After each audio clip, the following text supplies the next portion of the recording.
I want to start today's program with the media's continued bias on Trayvon Martin's case, George Zimmerman. I mean, this has been really getting to me all weekend, so I got to vent about it a little bit now. And Zimmerman was released on bail this morning. He met $150,000 bail that was set in the case. But what's really, got me annoyed is the way the media is spinning what George Zimmerman said at his bail hearing. If you Google George Zimmerman, all you're going to see is hundreds of articles about George Zimmerman apologizing to Trayvon's parents. George Zimmerman apologizes for shooting Trayvon Martin. Not only the newspapers, it's all over the network news that there was an apology.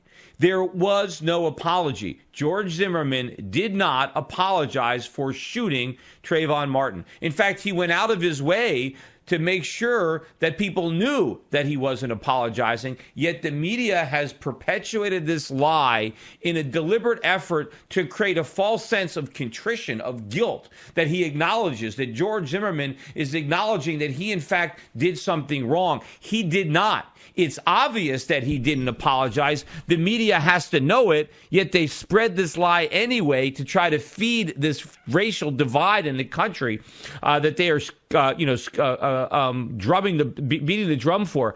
I've got the sound of what George Zimmerman actually said. So you be the judge. If anybody thinks that this is an apology, give me a call, because I got to hear somebody try to describe what Zimmerman said as an apology. Here is the first clip of George Zimmerman's interaction on the stand when he supposedly apologizes. Here, cut number 15. And you had advised me that you wanted to make a short statement, is that correct? Correct. I wanted to say I am sorry for the loss of your son. I did not know how old he was. I thought he was a little bit younger than I am, and I did not know if he was armed or not. That's it. Now, do you hear the words, I apologize, anywhere in that statement? Do you hear George Zimmerman say he's sorry that he shot Trayvon, that he's sorry that he killed Trayvon? No, he doesn't say that. He is addressing the parents and saying, I am sorry for your loss. Well, of course he's sorry for his loss. I think George Zimmerman feels very badly that he was put in a position where he had to kill Trayvon Martin to save his own life. Apparently, according to witnesses, he cried about it for days. I don't think he's happy about the fact that he was put in a position by Trayvon Martin where he was forced to take a life in order to save his own. But that does not mean he is sorry for his actions. And he is not saying he's sorry for his actions. He's simply expressing that he feels sorry for the family. Of course, I feel sorry for the family. Everybody would feel sorry for a family when they lose their child, even if, unfortunately, the child was killed based on the consequences of his own actions. Because, of course, the parents were not involved. I mean, unless you're going to say, well, it's their fault because of the way they raised him. But assuming you're going to say, no, it's, if Trayvon attacked George Zimmerman in the manner in which he claims, and then that shooting was justified, and he's not apologizing for it. Now, listen to this. When the prosecutors try to turn this into an apology, they deliberately try to turn this into an apology. Listen to, again, Zimmerman clarifying his remarks. Cut number 16. Sir, you're not really addressing that to the court. You're doing it here to the victim's family. Is that correct? They are here in the court, yes. I understand, but I thought you were going to address Your Honor, Judge Lester, not. So that's really addressed to the family and where the media happens to be, correct, Mr. Zimmerman? No, to the mother and the father. Zimmerman is clearly saying, look, I'm not doing this for the media. I'm not doing it for the court. I just want the mother and the father to know that I'm sorry for their loss. That's all he's saying. Zimmerman is claiming that he shot Trayvon Martin in self-defense. And if that is true, then it would make sense that he would feel for the loss of Zimmerman's parents, but not be sorry that he shot him, because if he hadn't done that, then he would have been the one who died that evening, according to Zimmerman. And you cannot be sorry that you shoot somebody to save your own life. Just like, if somebody, let's say somebody was going to kill my son, and I tried to prevent them from killing my son by killing them first. And so I killed somebody to save the life of my son. Would I be sorry for the parents? Would I feel for their loss as a father? Of course. I would feel terrible for the parents of the person who I unfortunately had to kill to save my own son.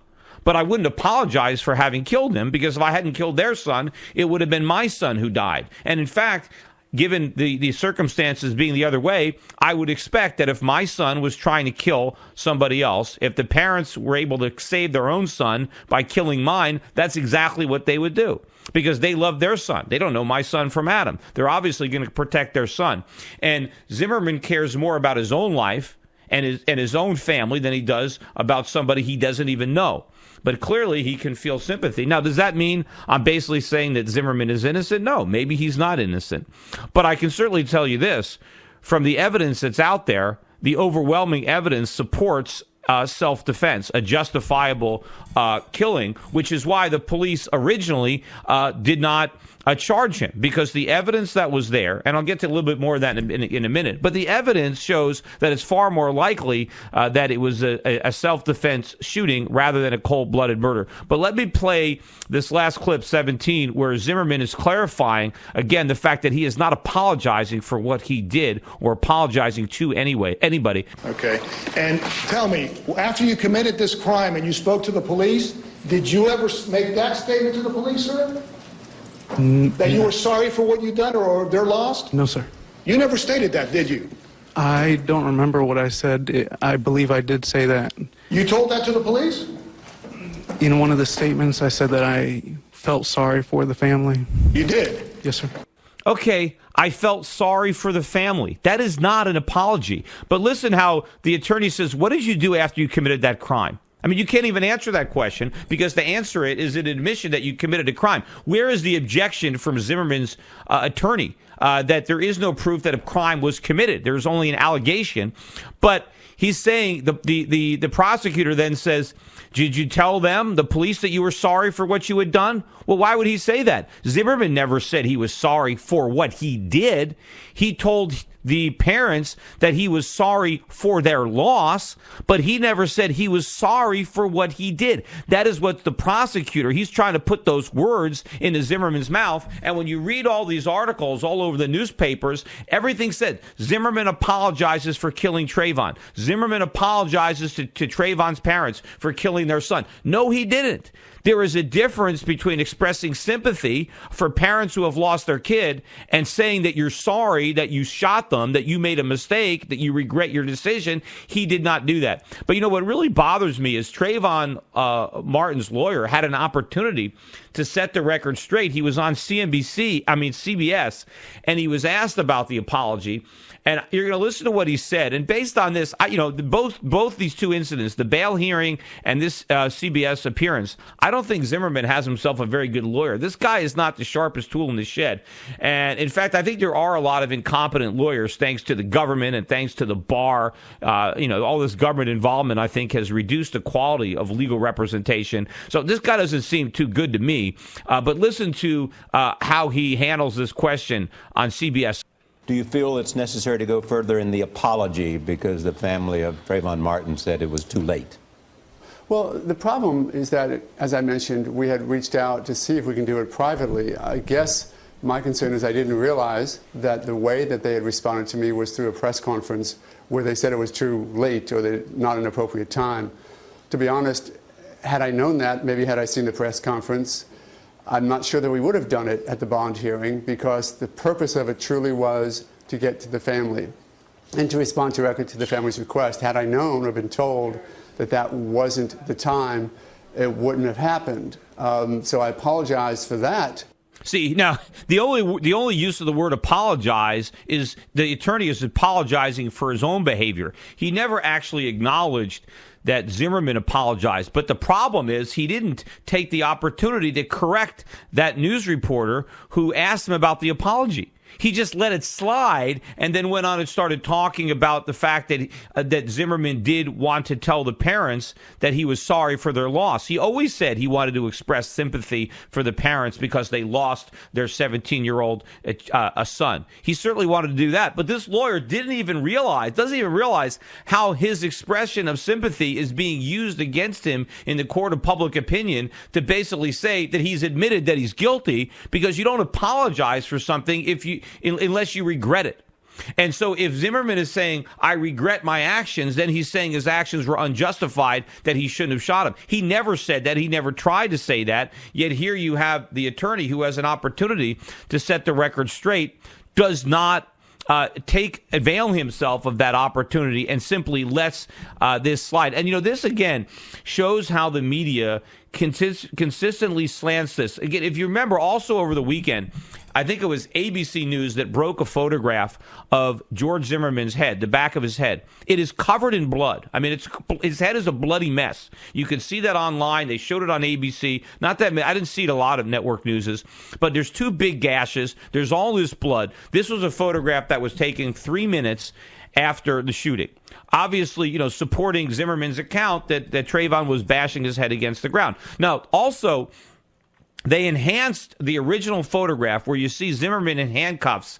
There's a surveillance camera at the police office. And initially, all over the media, they said, here's proof Zimmerman is unharmed and uninjured. Right? Everywhere in the media, they talked about how he was unarmed and uninjured. Meanwhile, I first looked at that and I said, what, are you kidding? You can't tell anything from this photograph. It's so hazy. It's so blurry. The camera's way up in the sky. You don't know what's on the back of his head. Well, they enhanced those photos over the weekends. And in the enhanced photos, you can see the injuries. But of course, the enhanced photos that actually show the injuries barely got any press. But the false claim that the media perpetuated, that there were no injuries, that was all over the place. Again, this is all a double standard. And now, of course, what you hear, and a lot of people are saying this, that, even if he's innocent, he's got to plea. We can't let him be tried and acquitted, because then it's going to be Rodney King, too. It's going to be, remember Reginald Denny. I mean, it's going to be mass murder if this guy is acquitted. Well, whose fault is that going to be? Who is it that's stirring this racial divide? It's the media. It's the black leadership that has turned this into a racial issue by biasing and slanting every bit of coverage that has to do with this case. Now, does that mean I'm saying that it's impossible for for George Zimmerman to be guilty? No, I'm not saying that. I'm not saying it's impossible. It's not very probable based on the evidence that's in the public domain. Now, if there's more evidence that we don't know about, well, we'll see if it comes out at trial. But clearly, there isn't enough evidence out there for the media and for everybody to just assume that the guy is guilty and that he naturally needs to apologize to the parents. What if he's innocent? Right? What if Trayvon did attack him and was about to kill him? And what if this whole ordeal is the fault of Trayvon and Trayvon's actions?